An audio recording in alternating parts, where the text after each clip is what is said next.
Bonjour à tous, dans cette vidéo on voit 3 techniques pour graver des petits détails au couteau. Allez, c'est parti. La première prise qu'on va voir, c'est ce que j'appelle moi la prise en crayon. C'est assez simple. L'intérêt de cette prise en crayon, c'est que on peut la faire avec pratiquement n'importe quel couteau. D'accord? Si vous avez un Opinel, si vous avez un petit couteau de poche, il ne faut pas que ce soit trop long. Là, il y a un Mora 120, c'est tout à fait possible. Là, j'ai un 106. Ça commence à être un peu long pour aller à la pointe, mais si vous avez les mains assez grandes, normalement, vous n'avez pas de souci à mettre la lame, et la lame ne va pas vous couper ici au niveau de la paume, quoi. L'autre intérêt de cette prise, c'est qu'on peut faire vraiment des petits détails de précision très fins, parce que comme on est tous très habitués à écrire, du coup on a une bonne dextérité, on voit bien ce qu'on fait et on peut être vraiment très précis. D'accord? Donc tout simplement, la prise en crayon, on met le pouce, on met le majeur ici, l'index là sur le dos de la lame, et puis ici on va pouvoir venir tranquillement tracer les petites choses. Alors soit vous faites un trait, là comme je viens de faire, pratiquement relativement droit, c'est la technique qu'on appelle plus du colrosing en général, soit on la laisse, je ne sais pas si on la voit bien à la caméra, mais soit on laisse le trait qu'on a fait comme ça intact. Le colrosing en général, on vient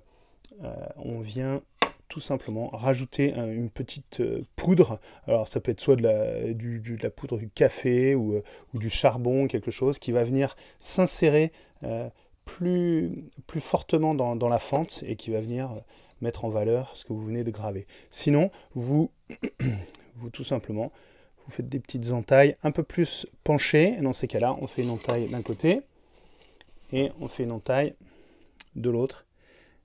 Et ça retire un petit peu de fibre de bois. Alors, j'ai fait un peu trop... Ah non, ça va le faire. Ok. Et ça retire un petit peu de fibre de bois. Et tout simplement, là, le traditionnel de la sculpture, la gravure, c'est qu'on vient capter la lumière en créant une ombre. D'accord? Donc voilà la prise en crayon. D'accord? Toute simple. Par contre, le désavantage, on va dire, un des inconvénients de cette technique-là, c'est qu'on a relativement peu de force. On a un petit peu de force, mais si on veut vraiment commencer à creuser assez profond, on va faire appel à la deuxième technique qui existe en matière de gravure au couteau. C'est ce que j'appelle, moi, la prise en compas. On va venir plutôt avec des petits couteaux comme ça. Là, c'est un Beavercraft, mais il existe différentes marques. Je pourrais faire une petite vidéo pour ceux que ça intéresse là-dessus. Il y a plein de toutes sortes de marques qui existent. Mais au début, vous pouvez même tout simplement venir, si vous n'avez pas de couteau, on fait simple. Hein, vous venez avec votre cutter. En général, tout le monde, ou pratiquement tout le monde, a au moins un cutter chez lui. D'accord? Ce qu'il faut de toute façon, c'est le même principe, hein. C'est que il faut une lame relativement courte et assez solide en pointe. Le cutter, il est vraiment fait pour ça. Donc, pas de souci, on peut venir avec son cutter. Et là, on vient prendre ici à pleine main le couteau. Et ici, avec le pouce, on va venir comme une sorte de trépied. D'accord? On va avoir les doigts posés d'un côté sur la planche, le pouce ici, qui vient sur la planche, et l'autre, le troisième point du trépied, forcément, ça va être votre lame, d'accord? Donc vous allez pencher votre lame, et là, vous allez pouvoir venir, et là, on peut être très précis hein, aussi, mais on a beaucoup plus de force, d'accord? Donc même chose, là, vous voyez que j'ai penché l'outil, le cutter, ok? Et là, je vais venir comme ça, enlever. Vous voyez que si on compare, dans l'absolu avec la prise en crayon, j'aurais pu aller à plusieurs reprises et faire quelque chose d'un peu plus profond, mais ça aurait été un peu plus fastidieux. Là, vraiment, en deux coups, hop, je fais une entaille qui est beaucoup plus profonde. D'accord? Ça me permet de vous dire aussi, pour ceux qui ne le savent pas, c'est que la gravure au couteau, elle a plusieurs noms.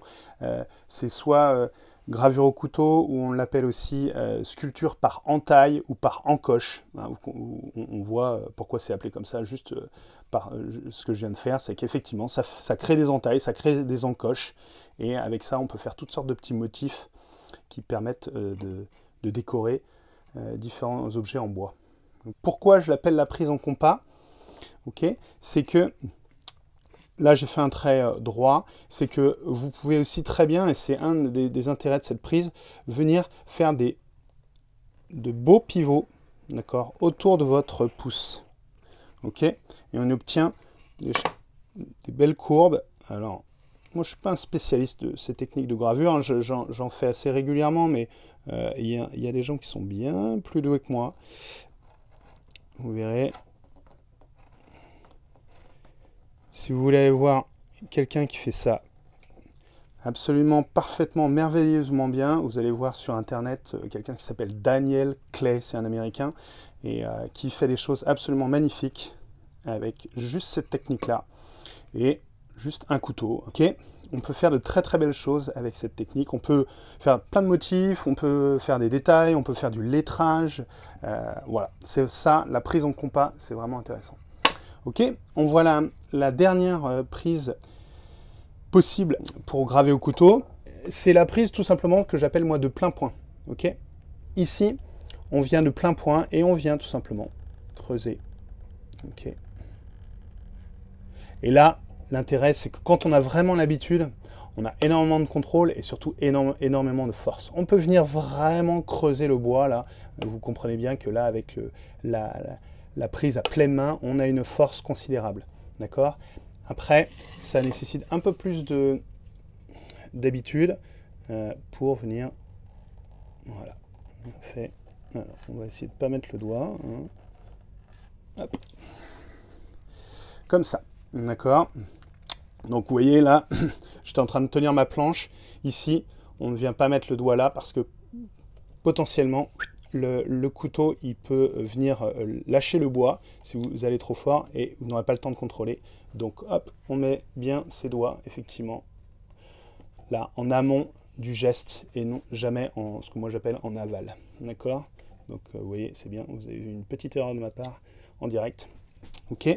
Donc voilà, la prise de plein point. Donc la petite info en plus, c'est tout simplement de venir choisir des planches en bois tendre, hein, du tilleul, du saule, de l'aulne. Là ici, moi j'ai du peuplier, mais ça peut être aussi des conifères, hein, du cyprès, du cèdre. Tout ça, ce sera très bien pour vous faciliter la tâche, faire des encoches beaucoup plus facilement et donc avoir du plaisir assez rapidement à faire de la gravure au couteau. Ça va me permettre de vous montrer ici la prochaine vidéo, tout simplement sur des entraînements où je vais vous montrer plein de petits motifs qui sont assez classiques et qui vous permettent de bien vous entraîner au geste de la gravure au couteau. Ce qu'on utilisera principalement, c'est la prise au compas. D'accord? Je vous mets ça juste là. Allez, à vos outils.